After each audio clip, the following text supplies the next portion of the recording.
చేసేళ్ళండి ఓ రోజు ఏదో పాపం పుణ్యం అన్నట్టు. రత్నారావు గారు డబ్బులు ఇచ్చేసావా? ఎందుకు ఇచ్చా?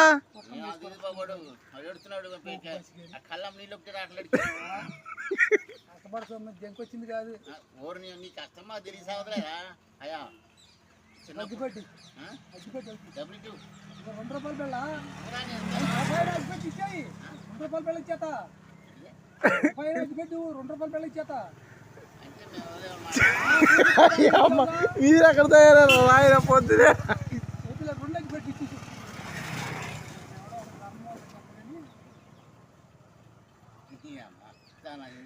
రెండు ఇచ్చాయి. ₹2 పెట్టి ₹2 దీంట్లో 4 పొలాలు లేవా? ఎందుకున్నామంటే ఎక్కడ 2 పొలాలు ఎన్ని పొలాలు తిన్నారా? వెయ్యి మరి ఒక దాంట్లో 4 పొలాలు ఉన్నాయి. దాంట్లో పెట్టి మొత్తం తిండి